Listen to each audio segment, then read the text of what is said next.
What's going on, guys, and welcome back to Wrestling World. One of the most entertaining things going on with the WWE at the moment is just everything concerning Bray Wyatt. He has absolutely taken over 2019, and it's safe to assume he'll take over 2020 as well. The FireFly Funhouse miniseries was an instant hit with fans. They were pulled in right away from this mysterious weird persona of Bray Wyatt, and they've been hooked ever since. Not only the fans, but executives at Fox as well. Fox noticed all the buzz and popularity surrounding Bray Wyatt, and that was why they begged the WWE to place Wyatt on their show, which is, of course, Smackdown. The original plan was for Bray Wyatt to remain on Raw after the 2019 WWE Draft, but Fox continued to push for him until the WWE finally gave in, and Fox definitely has to be happy with that decision so far. With his FireFly Funhouse segments and other segments here and there, such as invading the Miz's home, it's little things such as those segments that really catch fans' attention and pulls them in. And just in terms of character depth, there's not much superstars that can really match Bray's depth of his character. He has the Fiend, then he has his normal self, and the way he just balances the two personas and everything is what keeps him fresh. He's been back on for a while, but there's still an aura about him, and it feels like we still just don't know everything about him, and there's not a lot of superstars that really have that same thing going for them. One potential superstar that could have that aura is Liv Morgan. We'll have to see how the WWE handles her, and if they're able to do something special with her as well. The other fun part about Bray Wyatt and the FireFly Funhouse is all of the speculation and fan theories. With the Liv Morgan theory settling down, there's a new theory going around out there that could make sense. This theory being that the Fiend and Bray Wyatt will be played by two separate people. Now, in real life, Bray Wyatt obviously plays both roles, but in the story, Bray Wyatt wants us to believe that the Fiend and Bray are two separate people. That's why Bray will never refer to the Fiend as himself, and will always call the Fiend him. Now, even the WWE superstars and commentators don't even believe that. Everyone knows that it's Bray Wyatt under the mask. But WWE TLC really opened the door to another theory.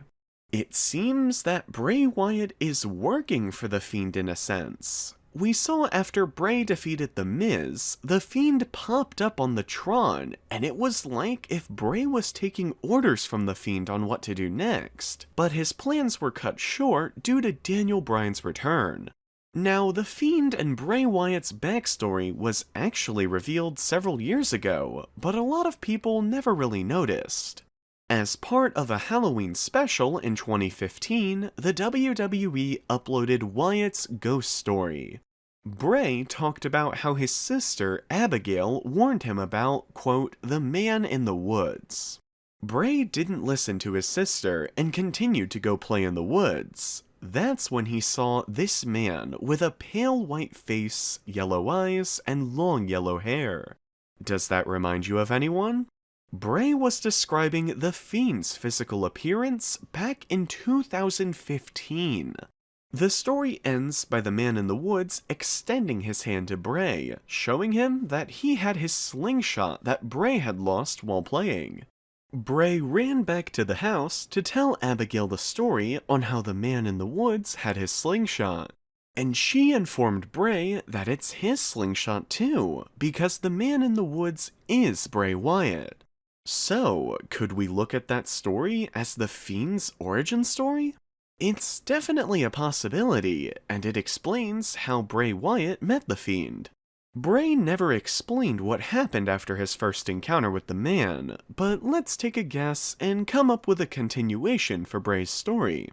After Abigail told Bray that the man in the woods was himself, Bray was probably so intrigued that he kept going back to meet with this mysterious man, until the man in the woods and Bray Wyatt became one, therefore creating the Fiend Bray Wyatt.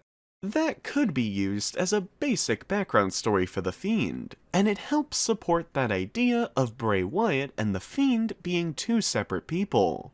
So, how can you stun the fans? What if we see the Fiend and Bray Wyatt in the ring at the same time? That'll really mess with not only the other superstars, but the fans as well. This is something that the WWE has done in the past, so it's not going to be impossible, but it will be pretty difficult. The WWE has done this similar thing with The Undertaker and Kane. The Undertaker had an imposter show up that looked exactly like him.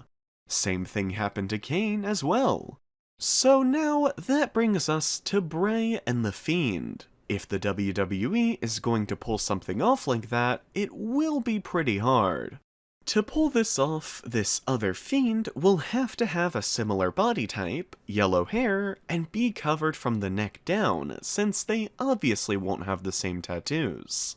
The WWE can easily pull this off in a backstage segment with some editing and CG, but it won't have that same impact of it being done in front of a live crowd. That brings us to this question. Will this theory turn out to be a good idea? What are your thoughts on this, and would you like to see the WWE have two separate wrestlers in the role? Thanks for watching, guys.